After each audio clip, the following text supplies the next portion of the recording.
Hello!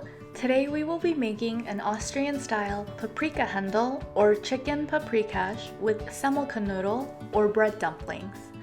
In this dish, the chicken is braised in a sauce made of Hungarian paprika powder finished with a swirl of Greek yogurt.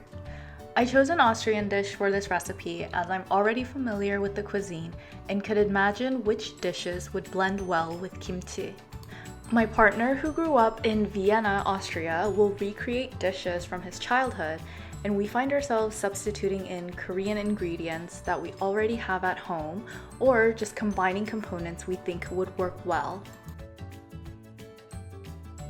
Let's begin with the Semmelknödel that will be served with the chicken. In a pan, heat some diced bacon on medium-low heat for a few minutes. Diced Spam could work really well here as well. Next, add in some diced onions and kimchi. The older and sour kimchi will be more flavorful. Just let that cook through a few more minutes until it is softened and translucent. If you're familiar with modern Korean cuisine, you'll know that kimchi and bacon, or spam, are often paired together.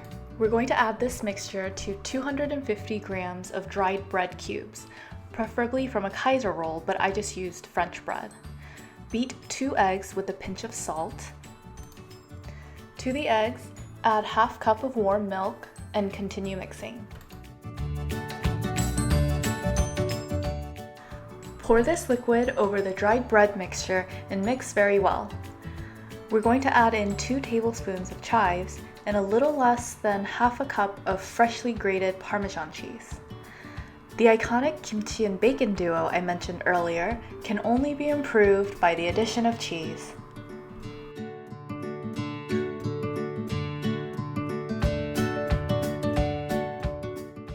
You'll see that I'm struggling with my bread mixture because I cut my bread into chunks that were too large and they weren't disintegrating into the liquid.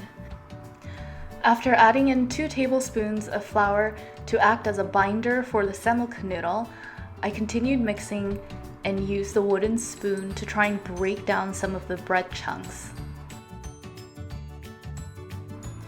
Once most of the liquid is incorporated into the bread mixture, we're going to set it aside to let it continue absorbing all of the liquid.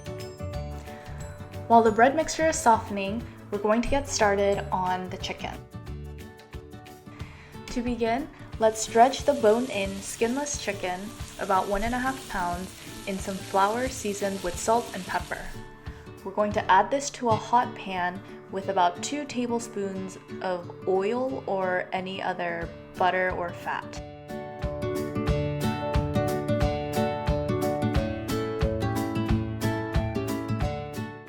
Brown the chicken on both sides and move to a different plate. Remember, this doesn't have to be fully cooked through. We're just getting it some color and flavor. If needed, add some more oil to the same pan and add 1/4 cup of diced kimchi. Let this cook down until it is softened and translucent. Add in 1 cup of diced onions and let this cook down for about a few more minutes.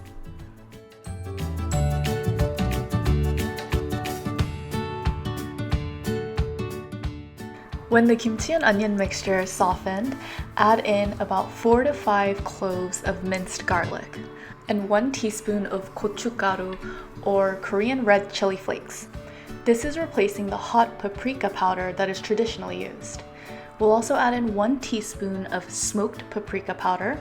If you don't have, you can just substitute with more sweet paprika powder. I just added in 1.5 tablespoons of the sweet powder. Next, we'll mix in half a cup of tomato puree with a 1/4 cup of kimchi juice. I already added it into the bowl, so that one bowl has both the tomato puree and the kimchi juice. Let this tomato puree cook down and thicken.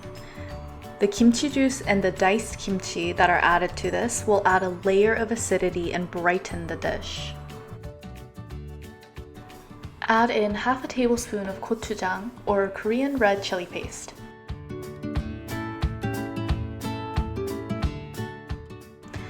Add in half a tablespoon of 매실청 or green plum extract.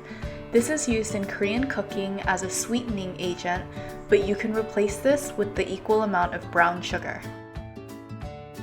Next, add in 1 tablespoon of soy sauce.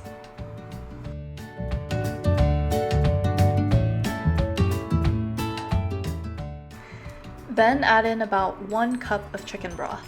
Ignore the fact that there's more than 1 cup in the video right now. I had to let it cook down.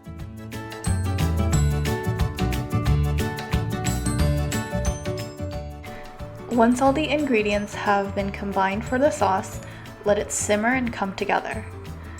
Add the chicken pieces back into the sauce and cover with the lid.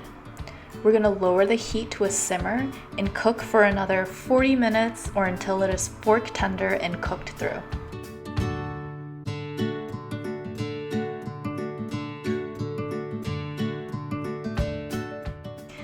While the chicken is cooking, we are going to shape and cook the Semmelknodel. By this point, the bread should be soggy and have fully absorbed the milk. You can see my mixture is still a bit dry, so I use this spoon to break it down further. I should have left it a little longer, but I was a little impatient and eager to move on.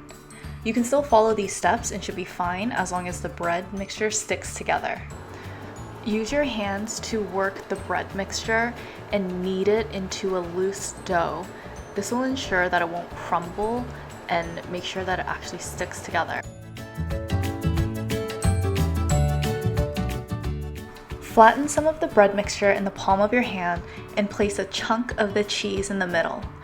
Use a little more of the mixture on the top to form the Semmelknodel into a ball. Continue doing this for the rest of the bread mixture to make the rest of the Semmelknödels.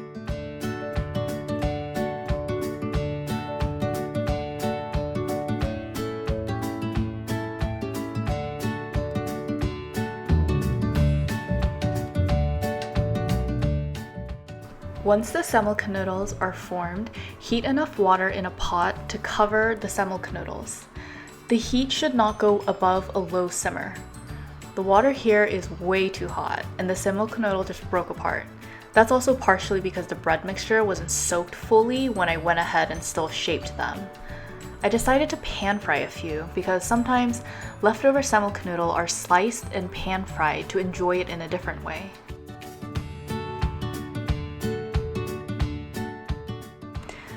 I promise I've made this before for a different Austrian dish and it held its shape well.